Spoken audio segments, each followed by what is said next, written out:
Morning students, we are reading this chapter, Landscape of the Soul. We have read in this chapter the difference between the Chinese art and the French art, how the difference is there, in Chinese and in French drawings and paintings. You need a different kind of perception to look at the both kind of arts and the paintings of Chinese as well as French. Now we will read further. So we will read about new concept, that is shan shui concept. So this concept is expressed as shan shui, literally mountain water, which used together represent the word landscape.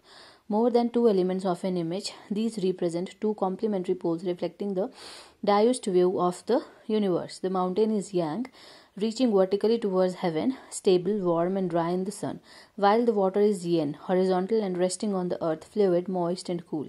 The interaction of yin, the receptive feminine aspect of universal energy, and its counterpart yang, active and masculine, is of course a fundamental notion of Taoism, which is often overlooked is an essential third element, the middle void, where their interaction takes place. This can be compared with the yogic practice of pranayama, breathe in, retain, breathe out.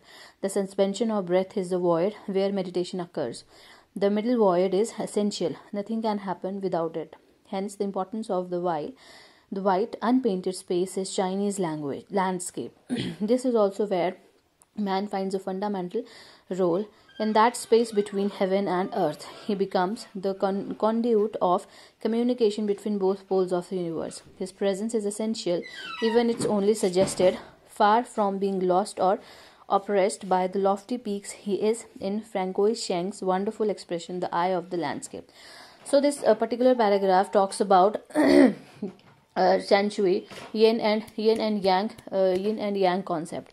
So you have seen this kind of circle where this thing, this kind of thing. This is white and this is black. This is black and this is white. So that is called yin and yang. Okay. So the yin part is the yang part is the mountain part, which is masculine, and the yin part is the feminine part, that is the receptive, the earth, fluid, moist and cool, and they both are together, which creates a balance among on earth and among human being also. Okay, and here author has compared it with the yoga pranayama, when we breathe in and when we retain, breathe for a time, and when we retain, breathe for a time, then that is the time when we communicate with our soul, when we communicate with our surrounding, and then we breathe out.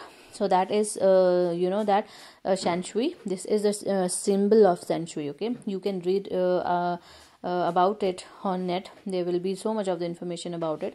So this is a Chinese landscape according to the artists. Okay, and man has a very fundamental role in it. So that's all about this concept. So let's read about the second part of this chapter, that is getting inside outsider art.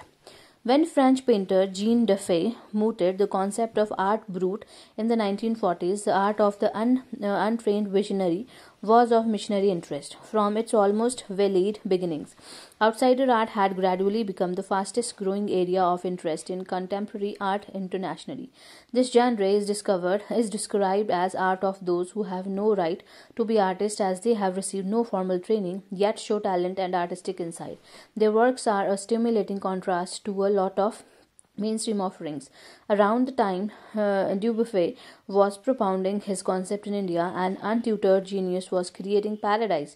Years ago, the little patch of jungle that he began clearing to make himself a garden, sculpted with stone and recycled material, is known as to the world today as the rock garden at Chandigarh.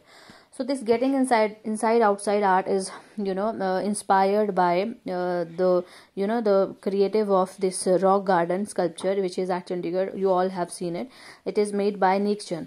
So what is this actually outsider art, or what is this art brut? Art brut is that raw art, that art which is done by an artist, which is who is not trained, okay, who has not got any formal training, who has having very raw painting, but still he is very skilled in his field or through his hands. So that is called outsider art or art brut.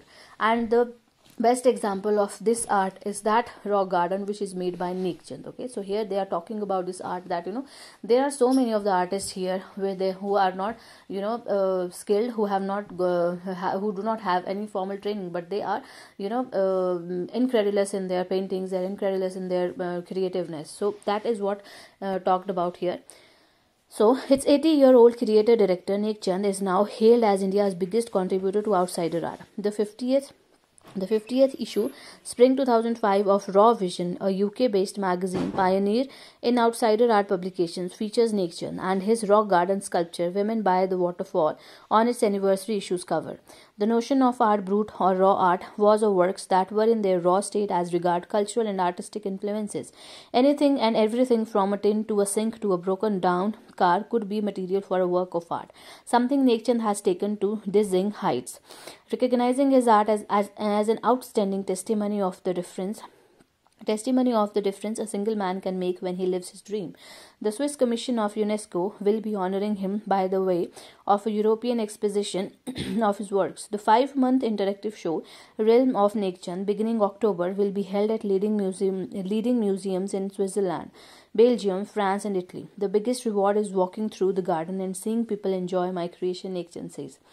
Vrinda Suri, Hindustan Times, 28 August 2005.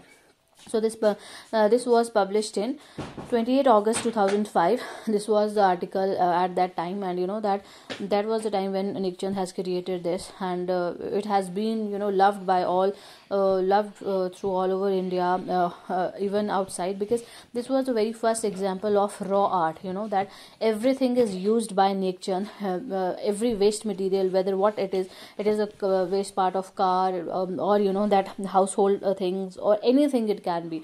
So and it is a very beautiful creation of Neek Chand, and he has been awarded for it by so many of the magazines and so many of the NGOs and agencies. So that is the best example of this raw art. So here we can see a difference between one side is there who are trained artists like Chinese artists, French artists, who are creating drawings and paintings all over the world, and on the other hand there are creators, there are painters or creators like Neek Chand, who are doing that kind of creations which are very inspirational, we can say that, because they are using some practical work there. They are using the waste material which is just lying there, and they are making something beautiful out of it. So that is the best example of this art brut. Okay, so that's how your chapter ends here. So let's talk about the questions. Understanding the text. Contrast the Chinese view of art with the European view with examples. You can contrast. Examples are given there. The Chinese artists really need eye of an artist to look into the painting, but French French paintings are free. You can perceive anything out of it. Then explain the concept of shan shui, that mountain water. That one part is feminine, the other part is masculine, and masculine part is a part of a horizontal, and that feminine part is vertical. Feminine part is horizontal, and masculine part is vertical. Okay, what do we understand by the terms outsider art and art brut or raw art? These all are same. These are used for those people who are not skilled in paintings, who do not have got any formal training, but they are very much skilled in their art. They are producing something new out of so many of the unique things. Who was the untutored genius who created a paradise, and what is the nature of his contribution to art? Neek Chand. So you have to talk about here his garden, rock garden. Okay, so these are the questions you are going to do. Just leave these all things. These are the questions you will do in your copy. Read this chapter. This chapter is interesting, and write these questions in your copy.